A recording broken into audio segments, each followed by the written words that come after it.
What was the contribution of agriculture to the Philippine economy this year? It's ano? Ngayong year, in spite of the negative 12%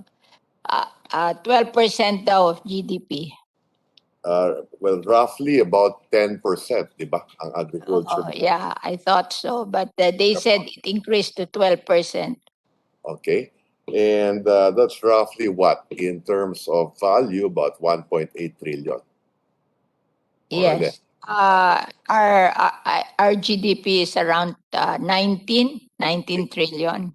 19 trillion, yes. Thank you very Okay. much.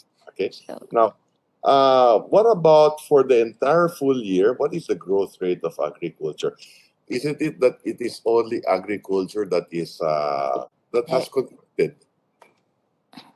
hindi ba negative tayo? Negative. Last year, this year, ano? For the first 9 months, I think we contracted by what, 1%? Last year it was negative 0.2, and they said the Department of Agriculture said that it will be the same this year. So because negative. we were damaged by the many typhoons in the third quarter. Okay. And the ASF. Yes. And what is the budget for the agriculture this year? What is the growth rate of the agriculture sector this year for the first 9 months? It's a negative. -1, di ba? Yeah. Negative 1.6%. Okay, so we are contracting. Okay. Yes. Now, what is the budget of the agriculture sector this year? 90 billion. Kasama na dito ang ano. If we were to include all the government agencies. Yeah. So it's 90 billion minus NIA. NIA has a 30 billion budget. If for 2021, the entire agriculture, hindi kasama yung agrarian reform pa, No, it's agriculture. It's the Department of Agriculture plus NIA. NIA is a separate budget. The National Irrigation Administration. Yes, plus the attached government corporations and the other government corporations. The total this year would roughly be about 119 billion. Is that correct? Plus 2021. Plus NIA. This year. Plus NIA. Plus NIA.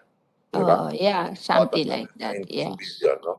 And of the 119 billion, magkano ba talaga yung na-obligate dito? Pardon, please.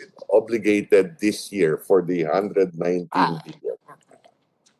74% na sila up to this date, and their projection they will be doing 99% for this year. For the end year, okay? And yet, in spite of that, assuming maganda yung obligation, 99%, we expect a contraction. Is that correct? Yes, because of one ASF, and then the other one is the typhoon. Yes. Which, unfortunate. Yes. Yung nahahamper pa ang logistics with the COVID-19. With the COVID pandemic. Yeah. So, the point that I was trying to drive at is that if the budget is 119 billion and we still have a contraction, there must be something really wrong. And if we're going to increase it only by 5 billion, and we expect a better growth next year. Diba? That is the problem, no?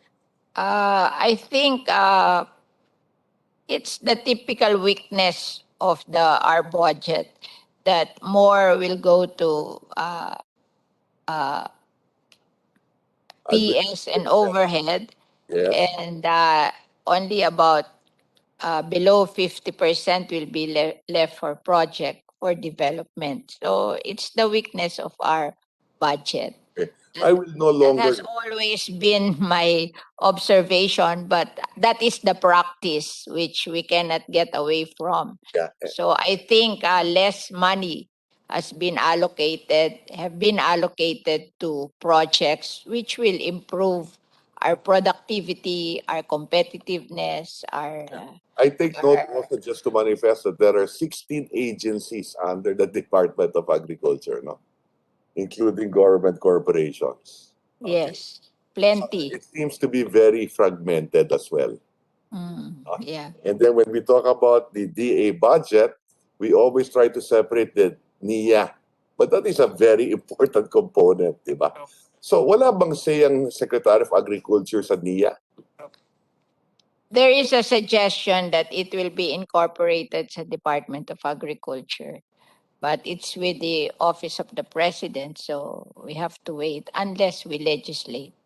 Okay, so maybe along those lines, we might want to take a look at the situation, because we're spending all these resources, and yet the agriculture sector is contracting. No? Another concern I have is that There is what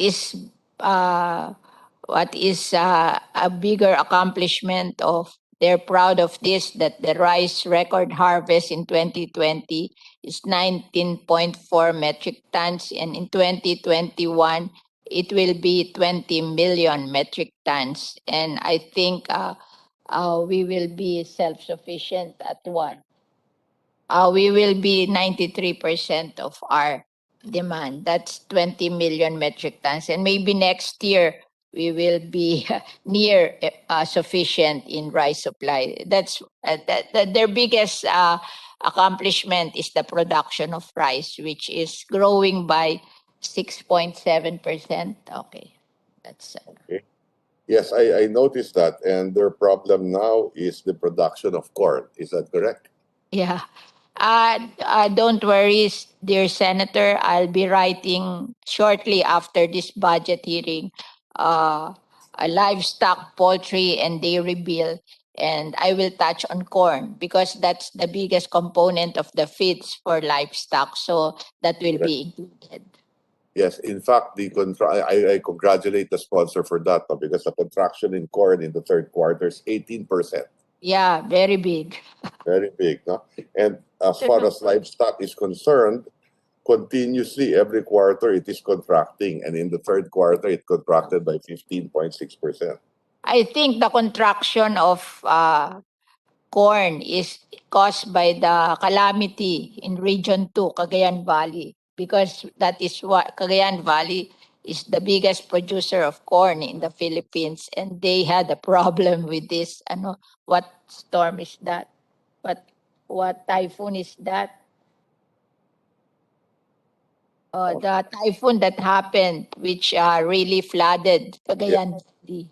And because of that, as far as inflation is concerned, corn prices went up by 13.5%, meat prices went up by 11.9%, fish prices went up by 9.5%, vegetables prices went up by 11.4%, among many others. No? So prices are going up, and yet the industry is contracting. No?